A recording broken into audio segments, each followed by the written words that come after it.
Hello बच्चों, let us read the question first. Question में है कि read the given statement regarding cell division. Cell division के regarding statements दी गई हैं।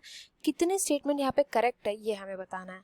तो स्टेटमेंट्स बोल रही हैं द इंटरफेस दो called the resting phase remains metabolically active throughout its span. The endosperm in coconut is a perfect example of syncytium condition. Third, in the S and G2 phases, the new DNA molecules formed are not distinct but are tangled. Fourth, plants and animal cells follow different mechanisms for cytokinesis after karyokinesis. हमें बताना है कितनी statements यहाँ पे correct है। तो जो यहाँ पे हम की कॉन्सेप्ट यूज करेंगे, की कॉन्सेप्ट इंटरफेस एंड साइटोकाइनेसिस, ये इधर मेन की कॉन्सेप्ट है वो देखेंगे। फर्स्ट स्टेटमेंट यहाँ पे बोला है इंटरफेस को हम रेस्टिंग फेज भी बोलते हैं, विच इज करेक्ट। इंटरफेस को कई बार जी नॉट फेज को भी बोला जाता है, but G naught phase interface का ही पार्ट होता है। तो कई बार हम इंटरफेस को भी रेस्टिंग फेज बोलते हैं। इंटरफेस तो called the resting phase remains metabolically active through out it's span. जो सेल होती है यहाँ पे वो मेटाबॉलिकली एक्टिव होती है, ये तो हमें पता ही है। मेटाबॉलिकली एक्टिव कैसे होगी, वो कंटिन्यूसली ग्रो करती रहती है।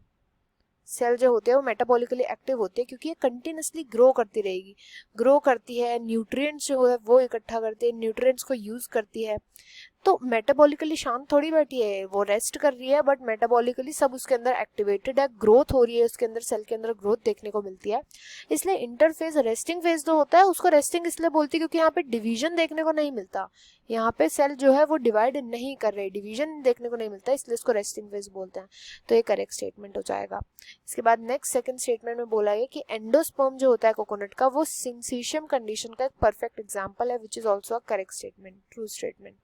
सिंसीशियम कंडीशन क्या होती है, जिसमें मल्टीपल न्यूक्लियाई प्रेजेंट होते हैं। जब मल्टीपल न्यूक्लियाई वाली कंडीशन जो होती है इनको सिंसीशियम कंडीशन बोलते हैं, या हम इसको सीनोसिटिक कंडीशन भी बोल सकते हैं। सीनोसिटिक का मतलब क्या होता है, जब सेल वॉल प्रेजेंट नहीं होता, सेल वॉल का एब्सेंट रहना, इसी को हम बोलते हैं सीनोसिटिक कंडीशन।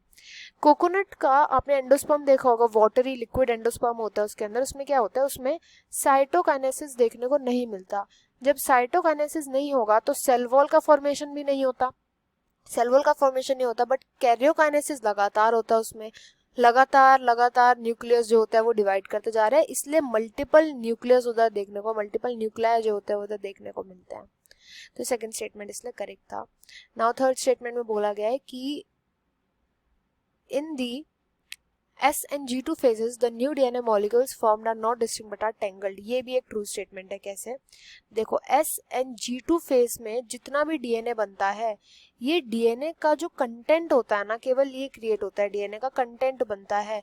जो डीएनए वो नंबर में कभी भी इंक्रीज नहीं होता, कभी भी नंबर में डिस्टिंक्ट नहीं होगा। ऐसा नहीं होगा कि अगर डीएनए जो था वो 1 प्रेजेंट था उससे 2 हो गया, नंबर जो है वो इंक्रीज कर गया, ऐसा कभी भी देखने को नहीं मिलेगा। ये बात हमेशा याद रखनी है। केवल जो कंटेंट होता है ना, केवल कंटेंट इंक्रीज होता है, कभी भी डीएनए का नंबर इंक्रीज नहीं होता। डिस्टिंक्ट डीएनए नहीं बनेगा कभी भी। डीएनए का कंटेंट कैसे इंक्रीज होता है कि फॉर एग्जांपल ये हमारा एक सिस्टर क्रोमैटिड था, तो ये क्या बन जाएगा, सिस्टर क्रोमैटिड ऐसे हो जाएगा। तो यहाँ पे डीएनए तो एक ही रहा ना, यहाँ पे भी एक था, यहाँ पे भी एक ही है, कंटेंट यहाँ पे डबल हो गया, वो हाफ हो जाएगा डिवीजन के बाद। तो ऐसे होता है, इसलिए जो थर्ड स्टेटमेंट थी वो भी एकदम करेक्ट स्टेटमेंट थी, ट्रू स्टेटमेंट थी। नाउ फोर्थ स्टेटमेंट में बोला गया कि प्लांट सेल, एनिमल सेल जो होते हैं उनमें डिफरेंट मैकेनिज्म होता है साइटोकाइनेसिस के, दिस इज आल्सो ट्रू।